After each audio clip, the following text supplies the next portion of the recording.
Hey guys, what's up? It's Squill. Um, this is gonna be a little bit more of an extended video, but it's gonna be a review from the market today, and also what I'm looking for tomorrow. So I've already recorded this once, but didn't like how it turned out. So I'm gonna go ahead and re-record it. Um, so obviously this is gonna be my bias for tomorrow. Um, I'm looking for us to make a move lower back into this fair value gap, take out some liquidity down here, which would be formed right here, and then continue up. Ideally, getting above today's high and taking out this 41.8925 target. But I'm not going to be selfish. If this is the high day right here, I'm aiming for that liquidity. If we happen to get in at the consequent encroachment level here, which is 50% of this range, or at the bottom, we're looking at about 40 points of a move to that first level. So yeah, I mean that's plenty, right? 40 times 50 is 2,000. So you're looking at $2,000 a contract if you can get in somewhere here and get out up here. Um, so yeah, that's what I'm looking for tomorrow right off the bat. Obviously, it can be adjusted if we get some craziness overnight through the morning. Um, but this is really what I see. We form this fair value gap here, but price looks bullish from a daily outlook. Why do I say that? Forgive the drawings for a second. You see that we made a fair value gap between this high and this low. We retraced in the zone, consequent encroachment, got to the midpoint, 50% range, and wicked up both of these days. Now that we're outside of this fair value gap, we're looking for price to expand, ideally above both of these levels, but that may not happen tomorrow, right? So that's how I came to the conclusion of being bullish. Now, I charted all the liquidity I could find. Obviously, some of these are from lower time frames, but to start, we have the high of this candle, the high of this candle, and today's high. If we go down to the 1 hour chart, you're going to see where I got more of this liquidity from. We have this hourly high right here, which if it holds, and we continue down for the last like 30 minutes of the day, then I am going to be using this level as liquidity. I'm going to use this level as liquidity, this one. And if we scroll out, we have some liquidity here that hasn't been invalidated, here that hasn't been invalidated, and then all the way up here at this top wick that hasn't been invalidated as well. So that is the upside levels: 4168, 4173, 4175.25, 4189.25, 4194.50, 4208.25. So that is what we're looking for if we get an up move. Now, as you can see, I drew this out and I'm going to delete it in a second, but just keep this picture in your mind. A little bit of a move down, create some liquidity, get a pop up, chop around for a little bit, get a move down, and then move up from there. We're taking out this liquidity, then we go up and take out this liquidity and continue higher. So that is what I'm looking for tomorrow. How does that relate to today's price action? If we delete that, we're going to go back to the daily time frame.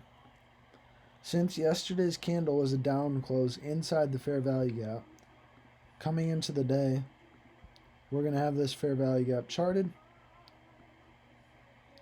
like that, right? This candle's high, this candle's low. Then we're going to draw our midpoint of this range, which is going to be roughly right here. And for me, I always turn the midpoint to yellow and make it dashed, just so I don't confuse it with any of my liquidity spots. We're going to go ahead and delete that fib. Coming into today, there's no reason to be bearish. We have this fair value gap drawn because we're still inside of it, but we showed yesterday that we were willing to make this consequent encroachment level our low. We wicked up after failing it. We wicked right back up, and obviously today's candle opened here. So price is showing that it doesn't want to go test the bottom side of this fair value gap, which it almost did. But heading into the day, we're remaining bullish considering that this 50% level held. We're looking for expansion upwards outside of the fair value gap. Where's a good spot to target? Right here, the liquidity from yesterday's high.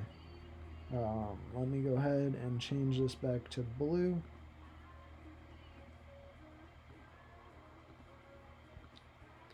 And we're just going to go step by step through today's price action and see where we kind of could have been better. But also, just reviewing how it was as a whole. So downside liquidity. We're looking, for me, the first spot I look at the market is 8:30. That's like when I'm willing to start trading. From 12 o'clock until 1 o'clock, I do not make any trades. And then from 1 o'clock up until 4 to 4:30-ish, I can make trades in here. Now, when I say don't trade lunch hour, if you have an entry before and it doesn't get invalidated, ride the trade. I mean, there's no reason to not be in it. But there's no new entries during lunch hour. No one's on the floor, right? It's all just like rash movements, I guess you could say. So if we look before this, we're looking for our most recent swing high and swing low prior to 8:30. Where do we get those levels? Well, we have a spot right here, and on the upside we have a spot here. Now, are you starting to recognize the picture I drew a little more clearly, considering that we're bullish heading into tomorrow? We fell underneath this liquidity from this candle, fell underneath it. Once we fall under that and we're bullish, we're looking for expansion back upwards. Obviously, our target is probably going to be somewhere in the internal range, but we're looking for a move upwards. So next, what we're going to do is go ahead and chart our new week open gap. Honestly, this would already be on my chart, but we're going to go ahead and redraw it.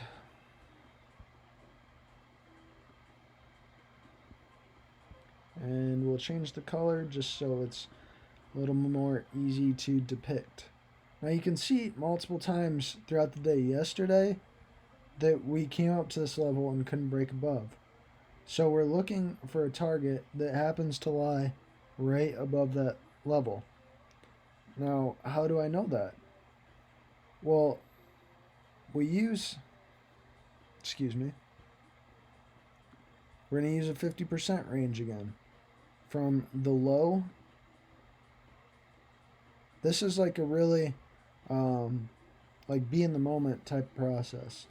We're going to use this price run. This is a price run downwards. We're looking for a move above this 50% level. So if we go ahead and delete these fibs, change this to yellow because it's denoting a midpoint. I'm doing this the tough way. Okay. We're looking for a move above that. Well, where's the first spot our eyes are drawn to? Either this topside liquidity right here or the level of liquidity up here that we couldn't break above yesterday.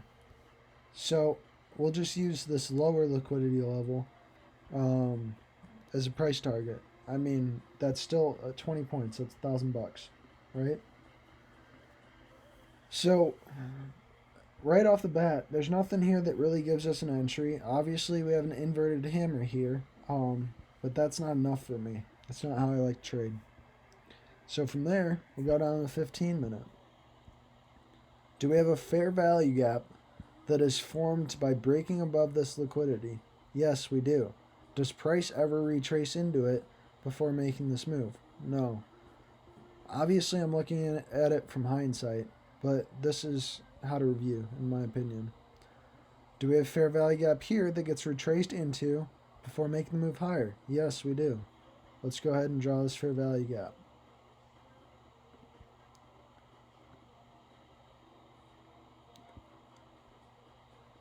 I'm going to go ahead and delete this daily fair value gap because it takes away from the wicks. Let's see. You can see this little wick down here that retraces in. That's your entry. You're either looking for the top side or the 50%. Worst case scenario, looking for the downside of this zone of the fair value gap. And you can see after that, our entry is before lunch. There's no reason to ever get out of this trade. It is valid the entire time, even through this pump. The first time it gets invalidated is right here on this wick. This wick takes us below a fair value gap created here, which means that that would be my stop loss. I'd get out here. So really, you could stay in the whole time, but we said that we were going to use that upper level of liquidity here at 41.3375. We head up out of this level, don't get there, find a little bit of a retracement, but we never head back into this zone. That's bullish. And then, sure enough, at 12:40, we get over that level. Now, the 5 minutes great, but we can move down time frames as well. 3 minute. We have a little adjustment to our fair value gap here. You can clearly see now that it retraced into this zone.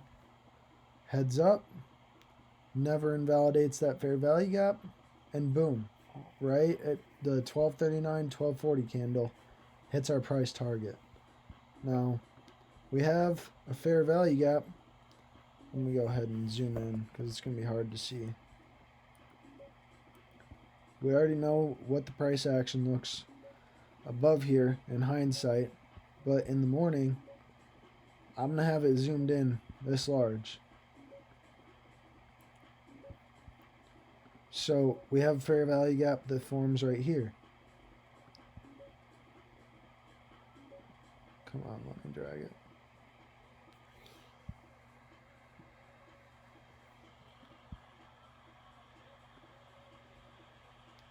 Boom.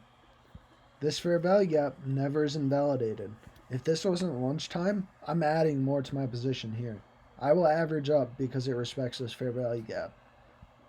For us to go from basically 41.20 to 41.33, that's still 13 points. That's going to be over $500 a contract.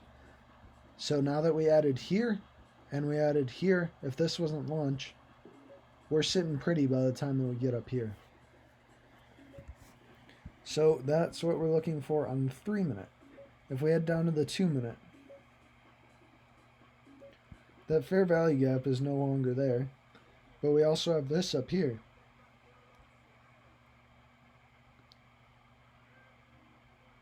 There's our fair value gap. Now you see how this plays a role in that 50% level on the 5 minute.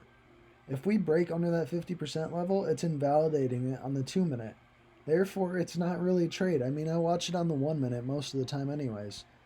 So this is how the process goes. Just work your way down time frames, refine the levels. Every single day, I'm going to start on the daily and work my way down. I have time. This is, almost 10 minutes between here and here. The fair value gap created and testing.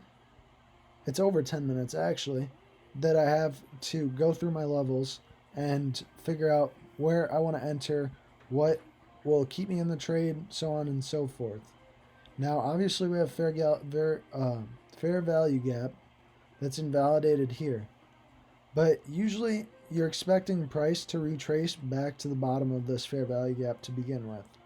So, therefore, I'm not using that as an invalidation. And the fact that it held this fair value gap, which reappears on the 1 minute, I believe, is more bullish to me.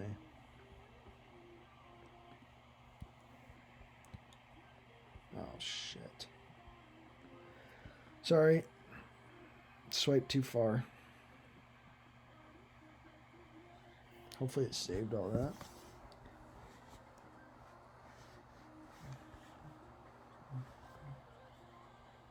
Oh, fantastic.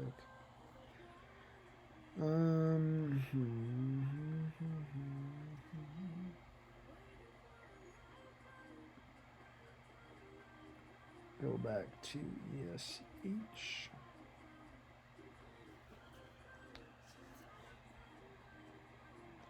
Please still be drawn. Looks like it is. Perfect. All right, we're on the 2 minute here.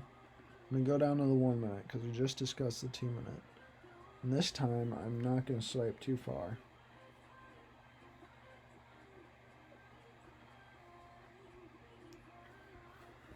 Alright, so obviously now that we're on the 1 minute, which is what I primarily use to trade, our fair value gap is adjusted a little bit. There's our fair value gap. Now, we also, I could have sworn there was still a fair value gap here on the 1 minute. But even if that's not true, the trade is still not invalidated at all. Never comes back into our fair value gap, which means we stay in till it hits target. If it retraces back into the fair value gap, I'm adding. I don't care if it's the top side, the midpoint, or the bottom side. I will add and put my stop loss pretty much where this yellow line is.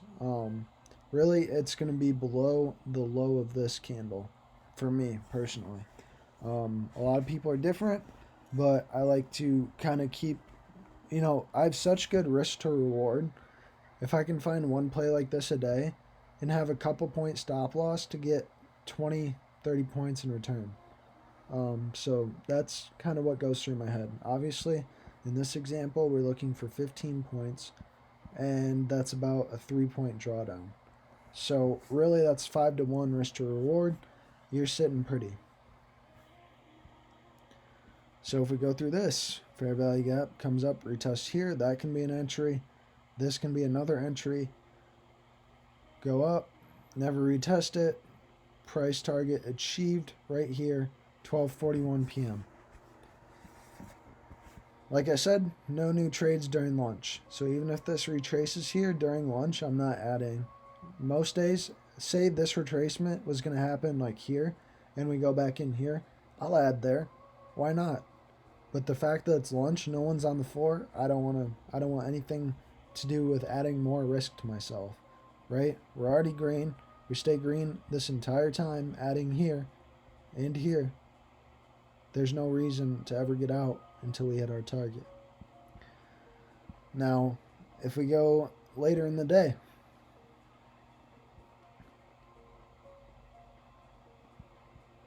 is there a fair value gap up near the top that tells us to get in after a displacement through this? No, there's no fair value gap that tells us to get in. So we keep moving our way down. There's no fair value gap that tells us to get in. This is really like the last pivotal swing low. Where does the fair value gap form? With large displacement through that level, we have a fair value gap that forms between this candle's top wick and the low of this candle. Where do we retrace to in this zone? Probably the 50% level. Just happens to work out that way. You enter short there. What are you doing? You're targeting a liquidity grab from earlier today. If you enter here and get a move all the way down below this liquidity or this liquidity, those are the only two spots where there's prior liquidity here. Say that we use the easiest target to get to, that's 41.2150, and we entered up here, say at 41.4650. That is 25 points. 25 times 50 is, $1,500, I believe, if I'm doing my math correctly. Maybe a little less. Anywho, no, it's $1,250. That's $1,250. You're making $1,250 by getting this move that is literally never read after you entered. Never read. You can add more here on this wick retracing into that fair value gap. No ads here. So you're in your full position no matter what. Here and here, you're not going to chase the price. And we proceed to move down through there. Target achieved here. Target achieved here. You could take half your position off the first one, half your position off at low day. You don't need to hold all the way through this move. That's plenty of profit by just this move. So now, like I kind of mentioned at the start of the video, outlook for tomorrow. What are we looking for? It's just about to do it too. Market's getting close to closing. We got 15 minutes. We took out liquidity here, which was our low of day. And we took out our liquidity here, which was the previous high of day. You could say this is liquidity too. We ran this liquidity. Smart money entered shorts. We ran this liquidity. Smart money entered longs. If you enter long down here, which there's a fair value gap that's right here, gives you perfect entry right there, you never get stopped out. You're still in this trade as I'm talking to you. We're looking for price to move back above high of day, right? Obviously that's a huge move, but it's a logical one. We ran this liquidity to the upside. Then we ran this liquidity to the downside. I honestly, previous low of day is over here. Still ran it to the downside. Like I said, don't use lunge price action. That's why I just looked at this. So low of day is here. High of day before lunch is here. We ran that liquidity. Ran this liquidity. We're expecting a move back above this high, which, if we watch closely, we're about to get. It's just like clockwork. Obviously, smart money wants to trick people into chasing the trade. People are entering long all the way up here, right? Stops are going to be below where they entered. So say that they entered here. Say that they entered here. Smart money wants them to get caught in this trade. Say they have some berserk price target that's all the way up at one of these liquidity levels. We flush back through all of that, stopping them out. When they get stopped out, smart money is buying those contracts to push it back up. Hence, we just made a new high of day. It's like clockwork. It's so easy. So, ideally, like I said, looking for, on the hourly, of course. Maybe it wasn't hourly. 15? Yes, 15 minute is what it was. We made this fair value gap here. After close today, I want price to retrace back into this area. I want us to create a spot of liquidity that they push it up a little from, making people get in long. Then I want us to flush below that, where smart money can accumulate their longs. And from there, I will enter long and take it to whatever the high of day ends up being, because that will be the last spot of liquidity to the upside. So that is my plan for tomorrow. That's a recap from today. Hopefully it was helpful, but until next time, stay healthy, stay safe.